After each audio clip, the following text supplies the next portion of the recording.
Welcome to the Coach Chris Oliver Show. I'm Chris Wells. Coach will join me in just a few moments. This week we'll take a look back at the Blue Raiders' 45-10 win over U-Pike up in Pikeville. It was just a terrific game for the Blue Raiders on both sides of the football. An important Bluegrass Division win. Lindsey Wilson improves to 8-0 on the season. 5-0 in Bluegrass Division play.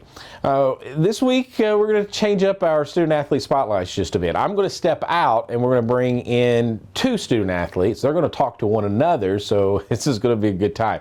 Cameron Dukes and Payton Veraldi, two of our quarterbacks, are going to step into our student athlete spotlight and interview one another. It's going to be, I'm confident, a terrific segment. We're going to step away for 1 minute. We'll come back and Coach will join me. This is the Coach Chris Oliver Show on the Lindsey Wilson Sports Network.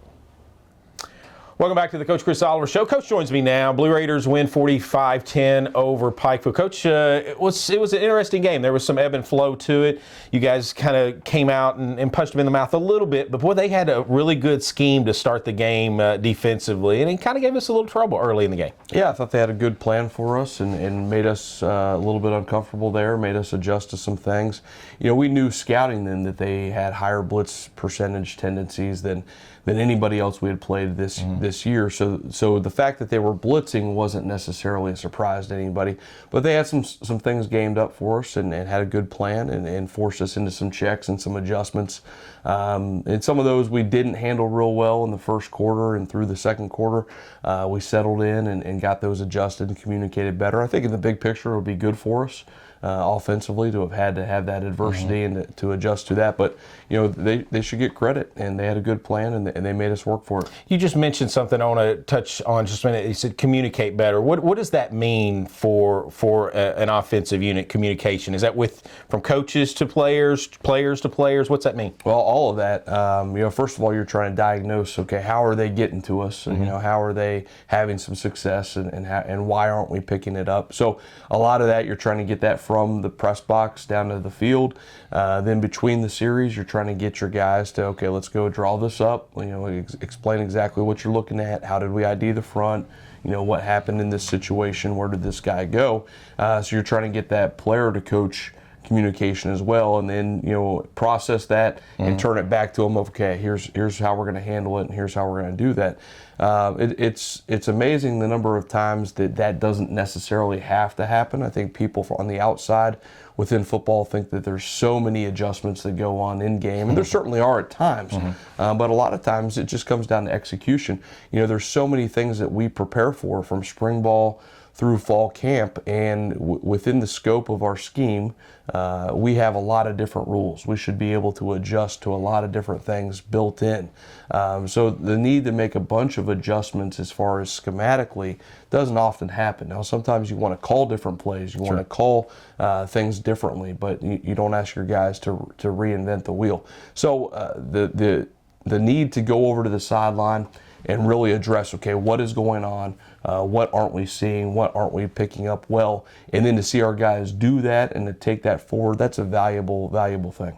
Third quarter was really the difference in the game. 21-0, Lindsey Wilson outscored Pikeville. Was up 2 touchdowns at the half. I don't think anybody anywhere thinks the 2 touchdowns in today's college age is a safe lead. So the fact that you came out in that second half, you got the ball as you deferred after you won the toss in the first half, kind of separated yourselves, made things a lot more comfortable. On a night where we didn't know if we were going to get weather or not, ended up not getting a lot of weather, but still, that third quarter went a long way, obviously, in being comfortable to win that game. Yeah, that was a big answer coming out of half, and you know, we started off with a negative play on the first play and got behind the chains, and were able to overcome that and then go down the field and score, and then come back and do it again.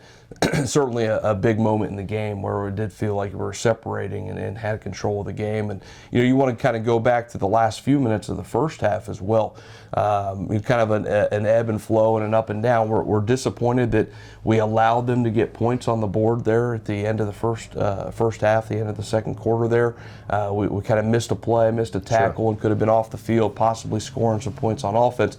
At the same time, it was huge that we held them to a field goal. They all of a sudden had some momentum. They had a big play, got down there and had a chance to get 7 points, and we held them to 3. So even though we were disappointed that we allowed them to score there at the end of the first half, I felt like that was a big momentum stop there to hold them to a field goal going into halftime and to stop the bleeding a little bit in that situation. And thank goodness for turnovers in the first half, and our defense is doing great in that capacity. And those turnovers in the first half helped us keep that lead. 4 turnovers, 4 takeaways in the game for Lindsey Wilson defense. Just an incredible number that they continue to build on each and every week.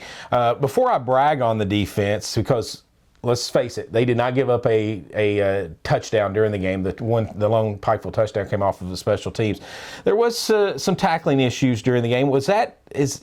How do you determine what causes that during the game? Is it just the fact that Pikeville was doing a good job of being elusive? Was it focus? What goes into making that determination? I think it's a little bit of all that, and I think it's the quality of your opponent. Their running back is a good player, and he's tough to bring down. He's a thick kid. He's just a guy that's a little bit of a load, and if you don't bring great technique when you go to tackle him, you're not going to bring him down, and he proved that a few times the other night. So some of that is quality of your opponent, how athletic they are, or how big they may be in those situations.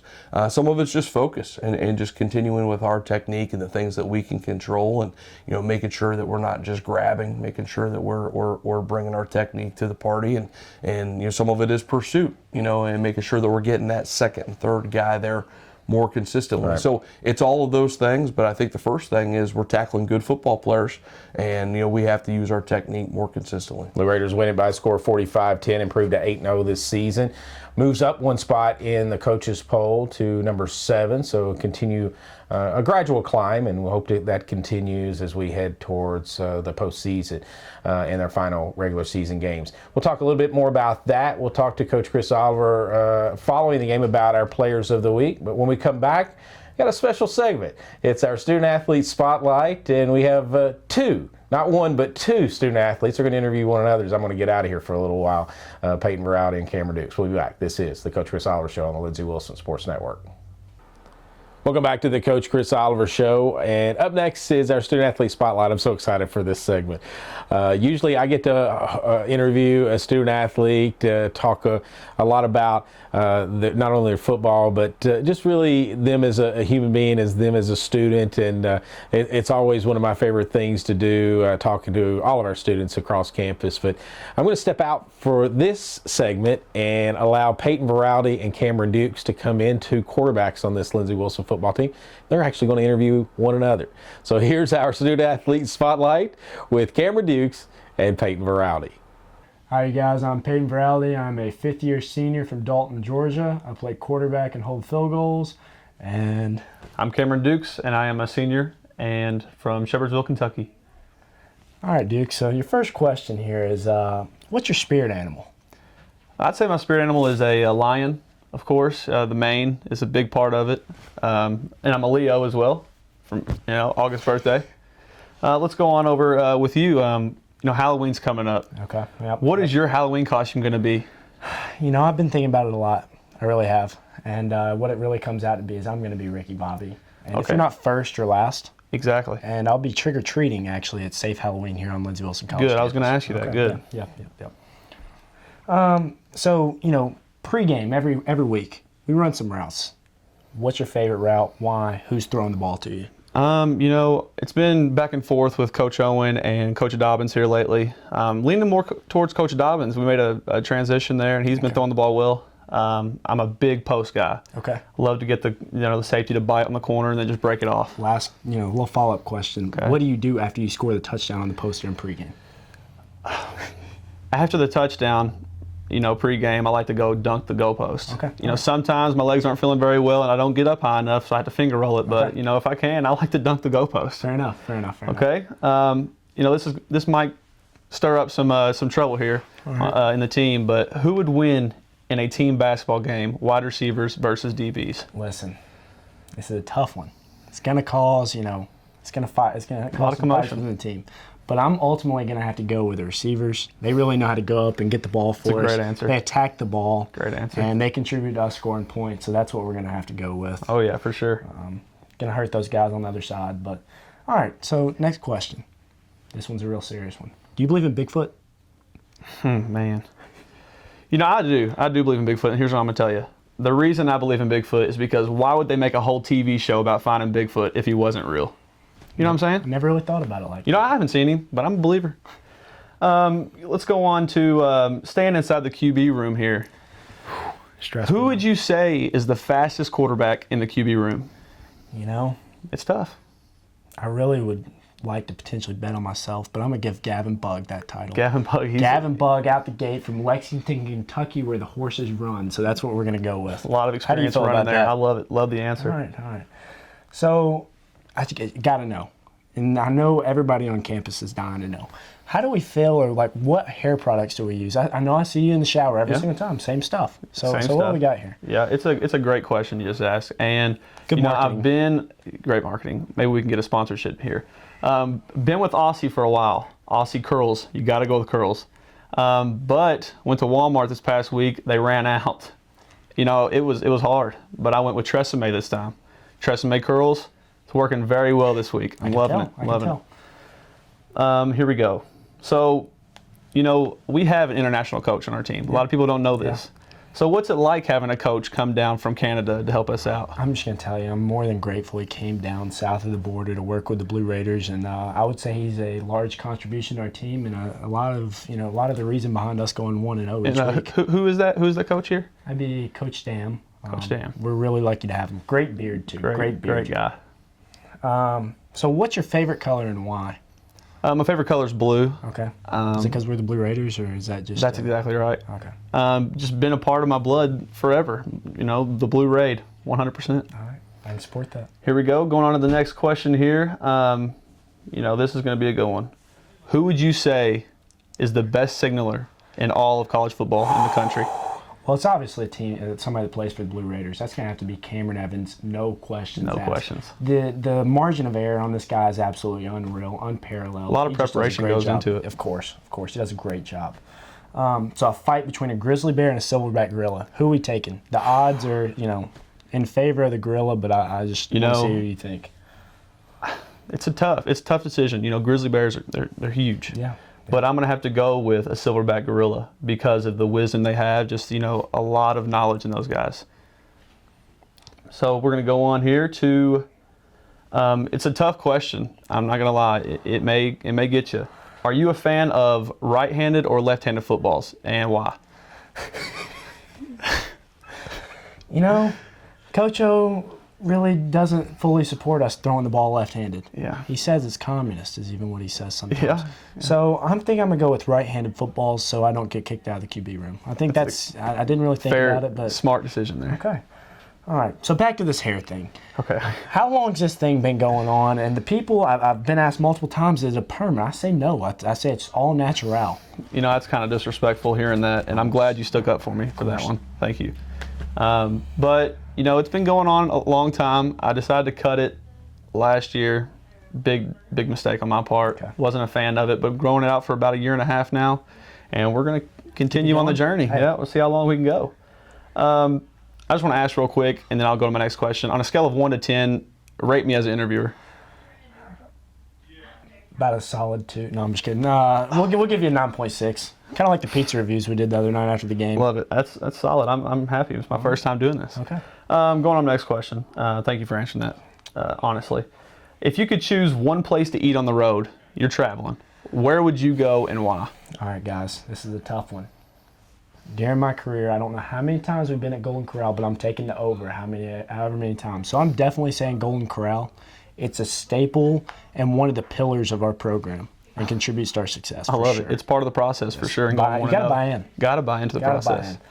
So 1 meal for the rest of your life. Following up about talking about food, it's around lunchtime, Yeah, I'm starving right now. Okay, so 1 meal for the rest of your life. I would definitely choose pizza. And let me tell you, you can do a lot of things with pizza. I've had a lot of pizzas in my time. You can have breakfast pizza, lunch pizza, dinner pizza, and dessert pizzas. I mean, the list goes on and on. It's a beautiful, beautiful creation. All right.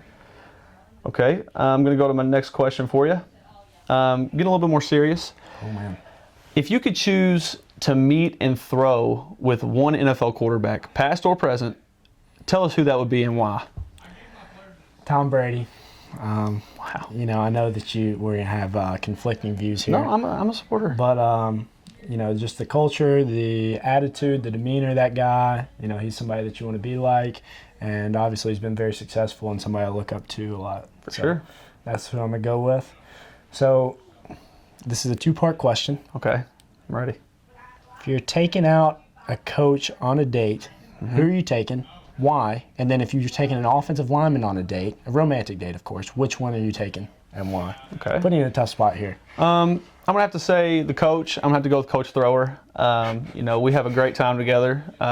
I think we have a lot of similarities. Okay. Offensive lineman, man. Probably going to have to go with our man Bob Cox. You know, I just think he's very, very high character guy. Love him. Makes me laugh constantly. I just think it'd be an absolute wonderful time. Never really thought about it like that. That's a good point. Going on here, let's talk about pregame for you. What is your pregame ritual? You know, we talked about our routes that we run. I'm just going to tell you, I'm 8 for 8 catching the taper route for touchdowns this year. Sure hands. 8 for 8 on dunks, too. Just throwing that out there. Sure hands and a high vertical. You know, talked about split me out some at receiver next week. We'll see what happens. Only in bye week, though. Only in bye week. For sure. But anyways, no, I like my music. I like some 80s music doing pregame, so that's typically what we're rocking with. Okay, what songs? Can you tell us a few of your song choices? I like Michael Jackson. Michael Jackson's it keeps me calm, keeps me steady. I like to dance a little bit, and that's what usually gets me going. That's right. So, you're living on a deserted island with a QB. I've always wanted to live on an island. Deserted, though. No course. population, nothing. Who are you picking? One quarterback. One quarterback. And I think I know the answer. Brett Favre, 100%. No. In the QB room. Wow, I wish he was in the QB room. Man.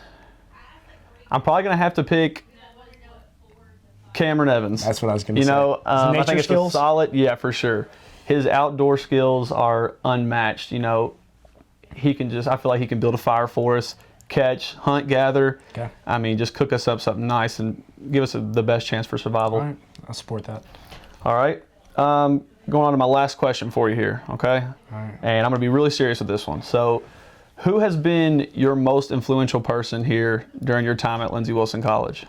Oh, man. All right. Well, this one's it's easy, but there's been a lot of people that has had an impact on me, and I'm more than grateful than everybody that has helped me get along to where I'm at. But obviously, I'm going to have to go with Coach O. Wouldn't have had the opportunities that I had to be here without Coach O.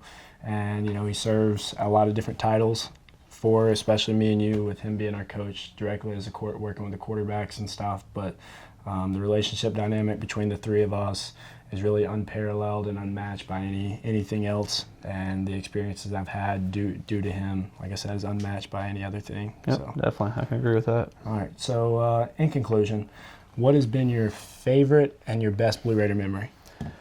Like you said, there's been a lot of great memories here at Lindsey Wilson, but I'd say the most exciting one that I've had is probably beating Georgetown in overtime last year. Okay. It was a great game all around, and just that feeling you get in overtime win is just something you can't really explain. Oh, for sure. For sure. So, Thank you. thank you very much for joining us here. Welcome back to the Coach Chris Oliver Show. Coach, I don't know about you, but I feel underdressed now after seeing Peyton and Cameron. What great men those two guys are. They're both captains on this squad, which says a lot for having two quarterbacks. It just goes to the high character both those gentlemen are. Well, it's a very unique situation to have two quarterbacks who are captains, and you know those guys have battled for playing time and you know battled to get out there, and they support each other. Mm-hmm. They make each other work hard. You know, they're rooting for each other. It's such a great relationship. And when we had the idea, hey, let's mix it up. We got the bye week this week. Let's mix up the interview, and I thought these two knuckleheads will be perfect for this, and they didn't disappoint. So two great young men. Yeah, you can just see how well how the chemistry is between those two guys, and really they talk about the quarterback room as they mentioned in that. I got to think that it's fun for you to walk into that room and talk to all those guys. Yeah, for sure, and those aren't the only two. Right. You got some other guys who are characters in that room and do a great job, and it's a fun group. All right, Lindsey Wilson wins 45-10 this week. Each week, the coaches go through their players of the week and players of the game and plays of the game. Let's go through that list now. Yeah, on defense, our player of the game was Mark Pruitt this week. Played an outstanding game. On offense, it was Jalen Boyd. Obviously a few big runs there that everybody saw and played great as well. Special teams, we gave it to Payton Veraldi. The holder, the snapper, those guys don't get their name called very often. We thought he did a great job holding and doing really well here as the season progresses, and gave it to Payton. He was probably our most consistent guy. Offensive lineman of the week was Lou Bunning this week. Prep offense, KJ Ziegler, Zaire Bruner, Michael Burdick, and Cole Thomas. Prep defense, David Heilich and John Williams. Prep special teams, Tykius Linton and Jordan Boyd. Jordan Boyd's a guy we call, it seems like, almost every week on that group, and continues to give us a great look. Big plays. One of the biggest plays of the game was TJ James recovering the kickoff to start the second half. We didn't play it well. We knew they were going to kick the ball all over the field. That's kind of what they do. We didn't play it very well. We didn't communicate as well as we should have. And TJ hustled from the opposite side of the field, recovered that football, and stepped out of bounds. And it's one of those things it's easy to forget about and just lose sight of that. That was an absolutely huge play in the game. Interceptions, we had 4. Mark Pruitt, James Todd, and we gave Mark Pruitt a big play for a pass breakup on that interception by James Todd. Rob Carter had a big one, and LJ Bowman had a highlight film type of interception as well. Sacks, Latrell Streeter had one, and then Will Nally and Anthony Cummings got together on another. We had 2 big 4th down stops, a 4th and 3 and a 4th and 1, which were big momentum changers for us in the game. Josh Lewis, his first touchdown, he kind of went up over the corner and between the corner and the safety in the hole in cover 2, and got the end zone. Big time play by Josh Lewis. Had a long touchdown by Josh Lewis. The entire offense got one. Kind of a game plan situation, play action play, and our entire offense did a great job of executing that. We had a big JB's third touchdown of the game. Ran an inside zone, and we turned a guy loose in the A gap, and he made a great cut right in the hole and got to the end zone. And then Jonte Wingo had a big hit on kickoff that everybody got excited about and was doing a great job. So a lot of big plays. It was a fun night. 45-10, Lindsey Wilson defeats Pikeville on Saturday. Off week this week. Again, I guess it's a time to just kind of work on yourselves instead of game planning for the next opponent. Yeah, you're 8 weeks into the season. You got your bumps and bruises like everybody. So I think it's well timed for us to have this opportunity to do this. We talked about this way back in week 1 when we said, hey, we actually got together with Campbellsville, and we had moved that game all the way to week 1, and that possibly that comes in and has big implications later in the season. Well, here we are, and we're thankful to be in this spot. So we'll practice a couple times light, give our guys a few days off, and just focus on classes and video and get off the field a little bit, and give them off on Friday night and Saturday, and be back at it on a normal schedule when we resume at the end of the weekend. Normally, in this segment we talk about the next opponent, just kind of preview it. I don't really want to preview Georgetown, but I do want to mention that it is our final regular season home game. It is senior day. There's 21 seniors. Want to encourage everybody out there to get out and watch this team. Obviously, it's a top 10 team, and a chance to even move up more this week, even though we don't play. But I guess we owe it to all of our players, but just a great moment at senior day always is. Yeah, I mean, we talk about the history of our program. It's been a special season, and celebrating year 10 of the program, and it's been fitting that we've had what is to this date our biggest group of seniors. It's been a great group to work with, and I've been really happy with how this team has responded to challenges and responded to some of those situations, all the way from way back when we came back to school in January, coming off a Christmas break. But then you go through all those periods of the off season, the spring ball, the summer workout, coming into camp, and how they bring those young guys into the fold. And so much of that goes, the credit goes to the seniors and to those leaders and your upperclassmen. And, this has been a special group, and we're excited about, what we've done so far and what those guys have earned so far. And we know we have a big test coming for us on Senior Day here in a little bit over a week from when we filmed this. And, we need a big crowd to support these guys. Yeah, it's going to be on November 9th. That's the next football game for the Blue Raiders. They'll host Georgetown here at Blue Raider Stadium, 1:30 p.m. Central Time kickoff. Get there early. That Senior Day will occur before that. Probably around 1:15 or so is pretty much when we do Senior Day. Again, Blue Raiders win it 45-10 over Pikeville and improved to 8-0 on the season. That's going to do this week's Coaches Show. I want to thank Payton Veraldi, Cameron Dukes. What a great 2 minute and a great segment we had. Of course, Coach, I'm Chris Wells. This has been the Coach Chris Oliver Show on the Lindsey Wilson Sports Network.